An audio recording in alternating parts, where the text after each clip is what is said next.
Jubal. Bagaimana nih kabar teman-teman semuanya? Lama ya kita nggak ketemu. Maaf jika saya tidak mengepentingkan akun YouTube ini.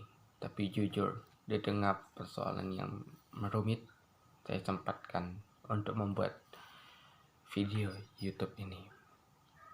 Ya, saya sendiri sebagai admin atau juga pengelola akun YouTube ini menyatakan meminta maaf sebesar-besarnya karena baru bisa kembali aktif dan terkadang bolong-bolong, tapi saya mengusahakan mulai dari hari ini sampai seterusnya akan ada video baru setiap harinya. Oke.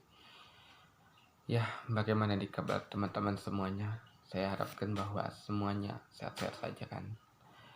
Apalagi kita perlahan tak pasti akan menjalankan kehidupan kita seperti normal sedia kala. Memang tidak normal lagi karena ada penyakit yang mengintai di sekitar kita. Tapi percayalah, jika kita mematuhi protokol kesehatan, kita akan bisa melawan penyakit itu, yaitu penyakit corona. Sebenarnya bukan penyakit, tapi itu adalah nama virus corona. Oke, jadi saya berharap aja semoga nanti setelah divaksin kita akan menjadi semakin kebal, tapi bukan berarti kebal 100% ya. Karena pemberian vaksin sendiri itu seperti yang saya dengar-dengar itu berlangsung dalam beberapa tahap. Artinya tahap pertama dalam dosis rendah, jika seseorang yang diberi vaksin itu dalam dosis rendah itu sudah dinyatakan sehat-sehat saja, tidak ada indikasi ataupun tidak ada efek samping, maka akan ditingkatkan kembali penggunaan vaksinnya menjadi dosis tingkat sedang, dan terakhir ada dosis tingkat tinggi yang kemudian melindungi. Tapi sembari menunggu itu, ada baiknya kita mematuhi protokol kesehatan. Oke? Daripada panjang lebar membahas tentang virus corona ini, yang ya justru jika semakin dibahas semakin dalam mungkin akan menimbulkan keresahan tersendiri. Oke? Jadi kita akan membahas mengenai prediksi saya sendiri mengenai final ataupun babak final yang terjadi di dalam Euro 2020. Terus ada Liga Champions 2020-2021 dan Europa League. Jadi di dalam video ini saya akan membahasnya. Oke, jadi silahkan tonton aja langsung. Let's go!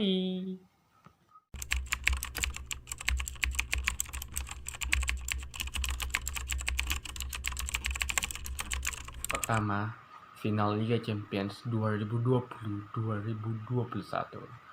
Sebelum saya kemudian menyampaikan pendapat saya mengenai final Liga Champions 2020-2021, ada baiknya saya sedikit bergeser dulu dari tujuan awal pembuatan video ini. Saya ingin menyampaikan pendapat saya sedikit tentang isu yang beredar di dunia sepak bola.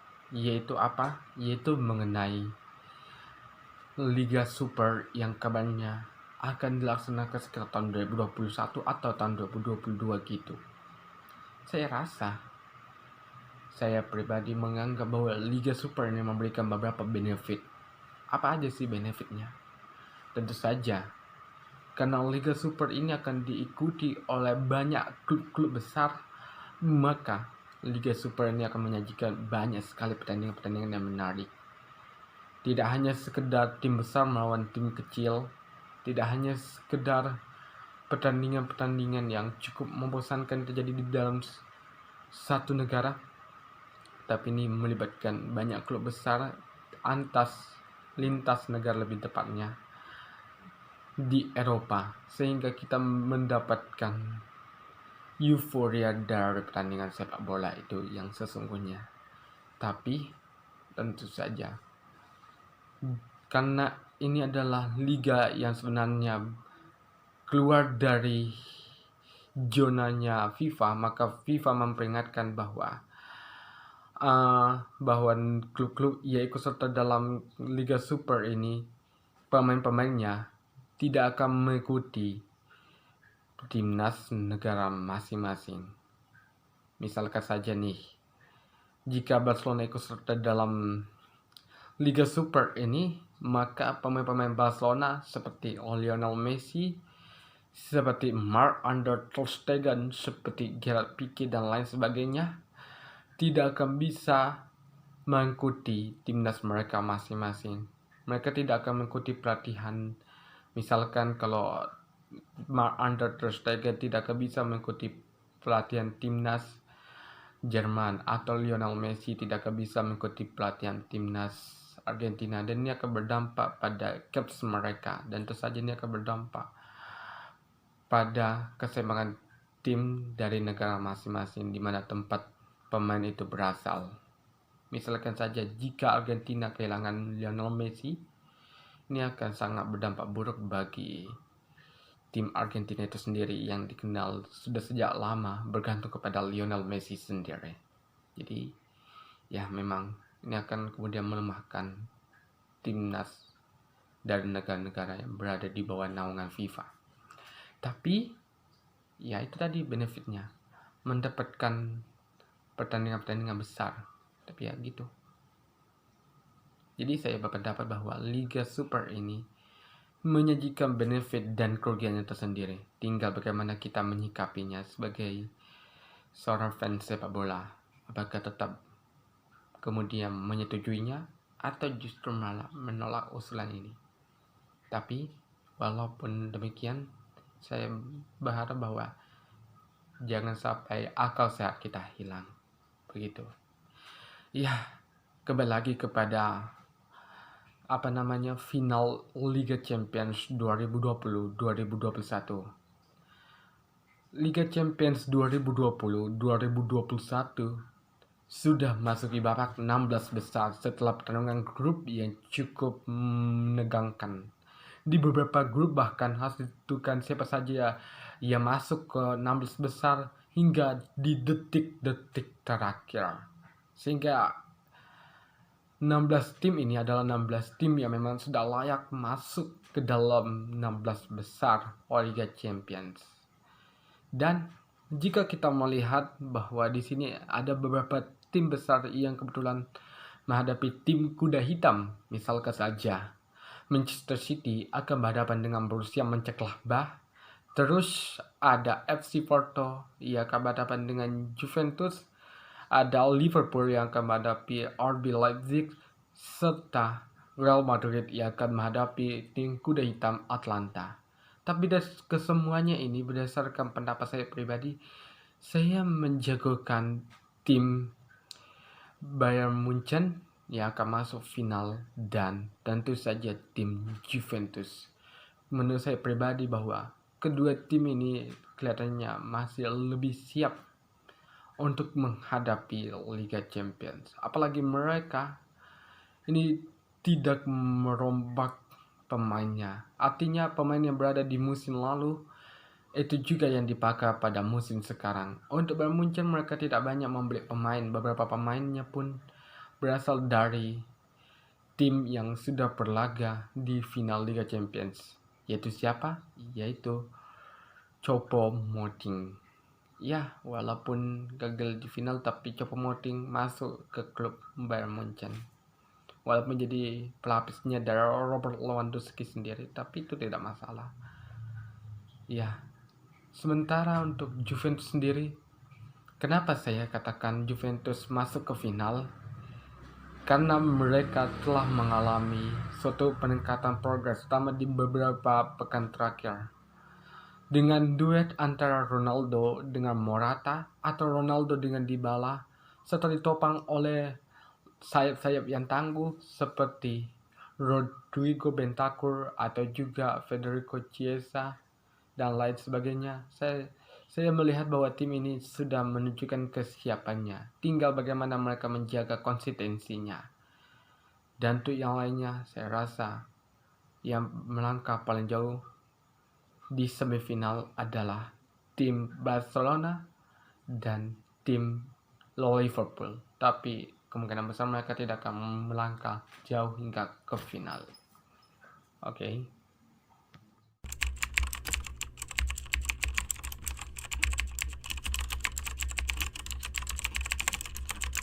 Oke, yang kedua, final Liga Eropa 2020-2021.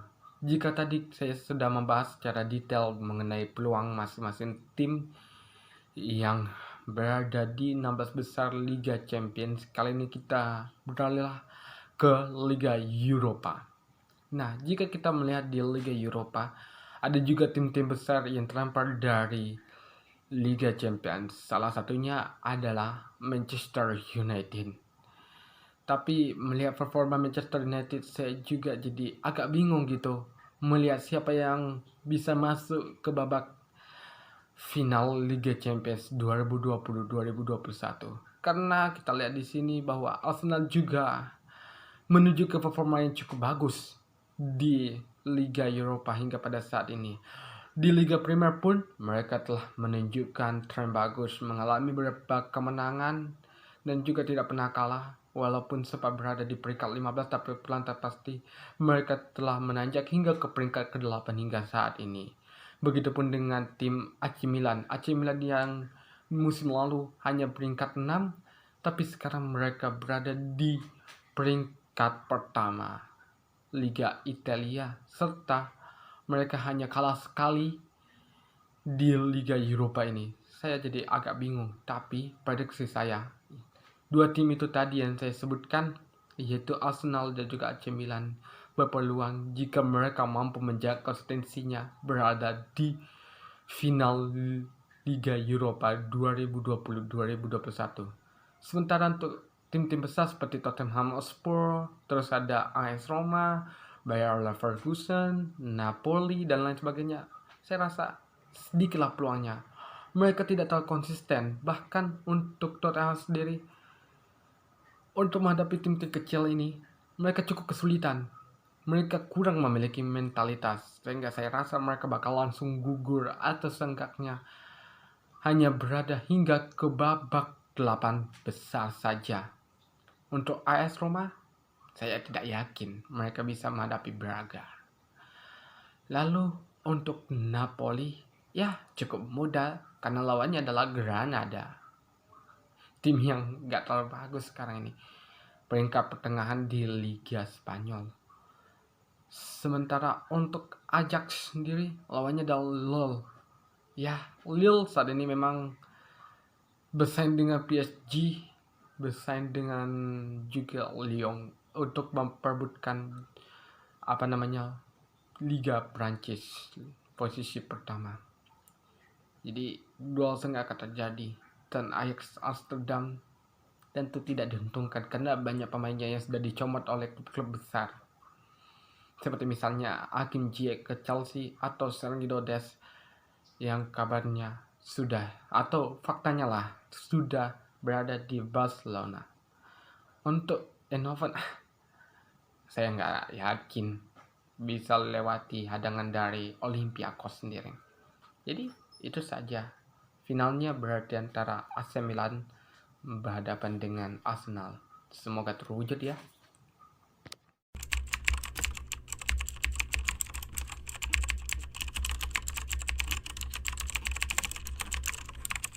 Yang terakhir yang perlu kita bahas adalah babak final Euro 2020. Walaupun namanya adalah Euro 2020, namun nyatanya bahwa pertandingan ini semuanya berlangsung di tahun 2021.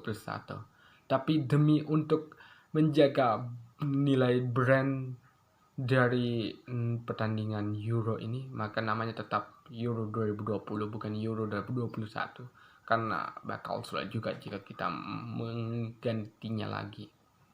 Bakal terjadi kekacauan di sana sini, jadi lebih baik dipertahankan saja. Ya, rencananya pertandingan Euro ini akan dilaksanakan di 12 kota di Eropa dan berisi sekitar 24 negara. Tahun lalu kalau nggak salah 24 juga ya. Kasih tahu saya di kolom komentar kalau ada salah. Tahun atau Euro yang lalu-lalu itu 24 negara. Kasih tahu ya di kolom komentar. Nah, 24 negara ini yang hadir di Euro 2020 ini sudah melalui babak kualifikasi yang ketat.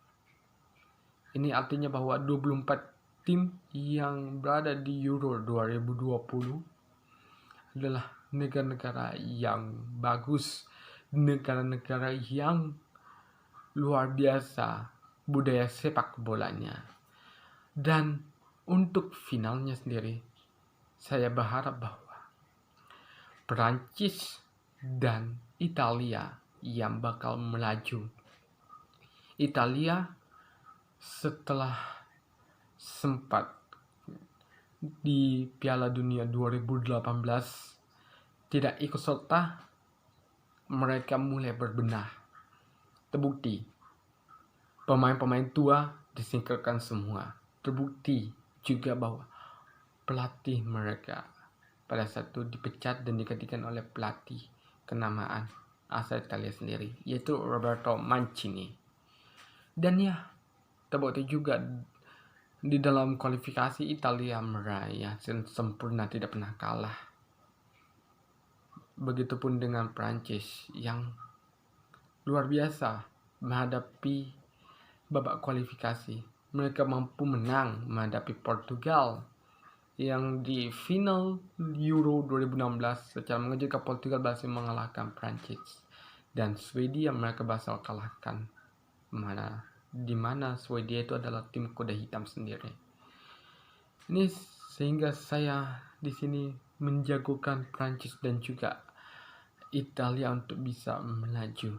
Tapi jika Italia tidak konsisten di grup A dan juga di grup F ini, Prancis tidak mampu untuk kemudian melewati hadangan dari dua tim besar, yaitu Portugal dan juga Jerman, maka saya tidak berharap kepada tim-tim lain. Saya melihat bahwa tim-tim lain ini kurang terlalu bergairah, semisal Belanda, semisal Inggris, semisal Polandia dan lain sebagainya. Oke. Ya, jadi begitulah pandangan saya terhadap final Euro 2020. Yang melaju ke final sekali lagi adalah Perancis dan juga Italia. Demikianlah video ini saya perbuat.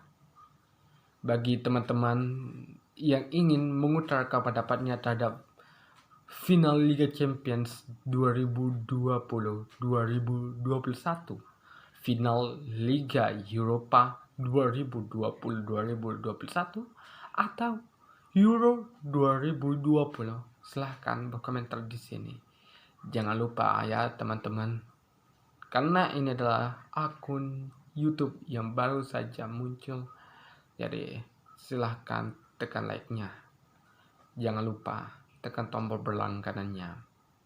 Oke.